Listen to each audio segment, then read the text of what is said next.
नमस्ते दोस्तों, वेलकम है आपका the ultimate Gyan rise with wisdom पर, जहां मिलती है आपको इंटरेस्टिंग और यूजफुल इन्फॉर्मेशन सिंपल और शॉर्ट स्टाइल में।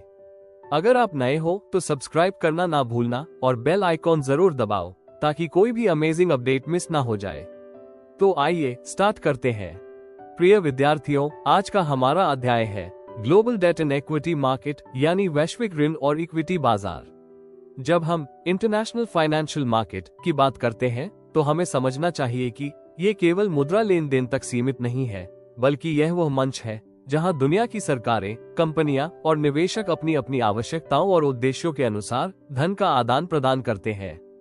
कोई सरकार अपने देश की सड़कों, बिजली परियोजनाओं या शिक्षा और स्वास्थ्य सेवाओं को विकसित करने के लिए पूंजी जुटाती है, तो कोई कंपनी नए उत्पाद बनाने और अपने व्यापार को विश्व स्तर पर फैलाने के लिए धन जुटाती है। और इन सब आवश्यकताओं को पूरा करने का सबसे महत्वपूर्ण माध्यम है डेट और इक्विटी मार्केट। विद्यार्थियों, आप जानते हैं कि किसी भी देश का विकास केवल घरेलू संसाधनों पर निर्भर नहीं रह सकता। जैसे जैसे जरूरतें बढ़ती हैं, वैसे वैसे पूंजी की आवश्यकता भी बढ़ती है। और जब किसी एक देश की बचत उस आवश्यकता को पूरा नहीं कर पाती, तो अंतर्राष्ट्रीय वित्तीय बाजार मदद के लिए सामने आते हैं।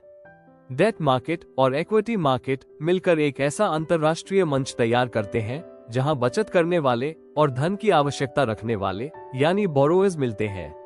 डेट मार्केट उन लोगों के लिए है जिन्हें निश्चित ब्याज पर पैसा उधार देना है, और इक्विटी मार्केट उन लोगों के लिए है जो मालिकाना हक लेकर अधिक लाभ कमाना चाहते हैं। इस प्रकार ये दोनों ही बाजार न केवल कंपनियों और सरकारों की जरूरत पूरी करते हैं, बल्कि निवेशकों को भी अलग अलग अवसर प्रदान करते हैं। Global debt market. सबसे पहले बात करते हैं डेट मार्केट की। डेट मार्केट में धन को लोन के रूप में जुटाया जाता है। जब सरकारें या कंपनियां धन की जरूरत महसूस करती हैं, तो वे बॉन्ड्स, डिबेंचर्स, ट्रेजरी बिल्स जैसे डेट इंस्ट्रूमेंट्स जारी करती हैं। इनको खरीदने वाले निवेशक दरअसल उन्हें उधार देते हैं।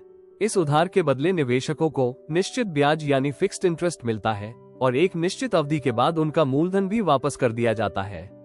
डेट मार्केट अपेक्षाकृत सुरक्षित होता है क्योंकि निवेशक को तय ब्याज मिलना ही है, लेकिन इसका मतलब ये भी है कि इसमें रिटर्न सीमित होता है। डेट मार्केट को आप सरकार और कंपनियों के लिए लॉन्ग टर्म बोरोइंग सिस्टम समझ सकते हैं। सरकारें इससे अपने इंफ्रास्ट्रक्चर प्रोजेक्ट्स को वित्त पोषित करती हैं, जैसे सड़क, पुल, अस्पताल और बिजली उत्पादन। कंपनियां इसे अपने व्यापार के विस्तार, नए कारखानों की स्थापना और नए उत्पादों के विकास में उपयोग करती हैं। डेट मार्केट के कुछ मुख्य प्रकार इस प्रकार हैं। 1. Government bonds. जब कोई सरकार अपने विकास कार्यों के लिए बॉन्ड जारी करती है, ये अपेक्षाकृत सुरक्षित माने जाते हैं। 2. Corporate bonds. जब कोई कंपनी अपने प्रोजेक्ट्स के लिए निवेशकों से धन जुटाती है। 3. Euro bonds. जब बॉन्ड किसी ऐसी मुद्रा में जारी किया जाता है जो उस देश की स्थानीय मुद्रा नहीं है। उदाहरण के लिए, अगर भारत सरकार अमेरिका में डॉलर बॉन्ड जारी करती है तो वह यूरो बॉन्ड कहलाएगा। Global equity market. अब बात करते हैं इक्विटी मार्केट की। इक्विटी मार्केट में कंपनियां अपनी मालिकाना हिस्सेदारी बेचकर पैसा जुटाती है। इसे हम शेयर्स या स्टॉक्स के रूप में जानते हैं। जब कोई निवेशक शेयर खरीदता है तो वो कंपनी का हिस्सा बन जाता है। इसका मतलब है कि अब वो केवल लेंडर नहीं है, बल्कि कंपनी का को ओनर है। इक्विटी मार्केट का आकर्षण यह है कि यहाँ लाभ के दो स्रोत होते हैं। फर्स्ट, डिविडेंड, यानी कंपनी के मुनाफे का एक हिस्सा। सेकंड, कैपिटल गेन, यानी जब शेयर की कीमत बढ़ती है और निवेशक उसे ऊंचे दाम पर बेच देता है। लेकिन इक्विटी मार्केट में जोखिम भी अधिक होता है। अगर कंपनी अच्छा प्रदर्शन करती है तो निवेशक को बहुत अधिक लाभ हो सकता है, लेकिन यदि कंपनी घाटे में जाती है तो निवेशक का पैसा भी डूब सकता है। यही कारण है कि इक्विटी मार्केट को high risk high return market कहा जाता है। आज की ग्लोबल दुनिया में इक्विटी मार्केट का महत्व और भी बढ़ गया है। बड़ी बड़ी बहुराष्ट्रीय कंपनियां जैसे गूगल, माइक्रोसॉफ्ट, रिलायंस और इन्फोसिस अपने शेयर दुनिया के अलग अलग देशों में बेचती हैं। इससे उन्हें पूंजी मिलती है और निवेशकों को लाभ कमाने का अवसर। डेट और इक्विटी मार्केट का अंतर। विद्यार्थियों, अब हम डेट और इक्विटी मार्केट के बीच का अंतर साफ रूप से समझते हैं। डेट मार्केट में निवेशक केवल क्रेडिटर होता है। उसे निश्चित ब्याज मिलता है और निश्चित अवधि के बाद पैसा वापस हो जाता है। इक्विटी मार्केट में निवेशक मालिकाना हक लेता है और कंपनी का शेयर होल्डर बन जाता है। वहां रिटर्न अधिक होता है, लेकिन साथ ही जोखिम भी अधिक होता है। डेट मार्केट में सुरक्षित निवेश होता है, जबकि इक्विटी मार्केट में निवेशकों को उतार चढ़ाव का सामना करना पड़ता है। Functions of global debt and equity market. अब देखते हैं कि ये बाजार विश्व अर्थव्यवस्था में क्या भूमिका निभाते हैं। सबसे पहली और महत्वपूर्ण भूमिका है दुनिया भर की बचत को उत्पादक निवेश में बदलना। अगर निवेशक अपनी बचत को सिर्फ बैंक में जमा करके छोड़ दे तो उनका पैसा इनएक्टिव रहेगा। डेट और इक्विटी मार्केट इस बचत को लेकर उसे कंपनियों और सरकारों के प्रोजेक्ट्स में लगा देते हैं। दूसरा, ये बाजार कंपनियों और सरकारों को शॉर्ट टर्म और लॉन्ग टर्म फाइनेंसिंग ऑप्शंस उपलब्ध कराते हैं। तीसरा, ये निवेशकों को डाइवर्सिफिकेशन यानी जोखिम को बांटने का अवसर देते हैं। कोई निवेशक अपना सारा पैसा एक ही जगह न लगाकर अलग अलग देशों और अलग अलग कंपनियों में लगा सकता है। इससे उसका जोखिम कम हो जाता है। चौथा, ये बाजार अंतर्राष्ट्रीय व्यापार और उद्योग को प्रोत्साहित करते हैं। अगर अंतर्राष्ट्रीय पूंजी उपलब्ध न हो तो कोई भी कंपनी विश्व स्तर पर अपने उत्पाद नहीं बेच पाएगी। और पांचवा, ये बाजार पूरी दुनिया की अर्थव्यवस्था को आपस में जोड़ते हैं और ग्लोबल इंटीग्रेशन को मजबूत बनाते हैं। Importance of global debt and equity market. इन बाजारों का महत्व विद्यार्थियों बहुत गहरा है। सरकारें बड़े पैमाने पर विकास कार्यों के लिए पूंजी जुटाती हैं। कंपनियां अंतर्राष्ट्रीय स्तर पर विस्तार करती हैं और नई तकनीक अपनाती हैं।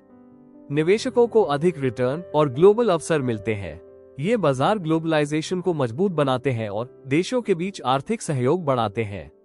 ये ग्लोबल फाइनेंशियल प्रवाह को संतुलित करते हैं और अर्थव्यवस्था में स्थिरता लाते हैं।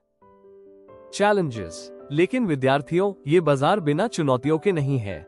सबसे बड़ी चुनौती है करेंसी रिस्क। जब किसी देश की मुद्रा का मूल्य बदलता है तो निवेशकों का पैसा खतरे में पड़ जाता है। दूसरी चुनौती है फाइनेंशियल क्राइसिस, जैसे 2008 की वैश्विक मंदी यानी ग्लोबल रिसेशन, जिसने पूरी दुनिया के इक्विटी और डेट मार्केट को हिला दिया था। तीसरी चुनौती है रेगुलेशन इश्यूज, क्योंकि हर देश के अपने कानून और नियम होते हैं जिनका पालन करना निवेशकों के लिए कठिन हो जाता है। चौथी चुनौती है पॉलिटिकल इंस्टेबिलिटी। राजनीतिक अस्थिरता निवेशकों के विश्वास को तोड़ देती है। और पांचवी चुनौती है डिफॉल्ट रिस्क। कभी कभी सरकारें या कंपनियां अपना कर्ज चुकाने में असफल हो जाती हैं।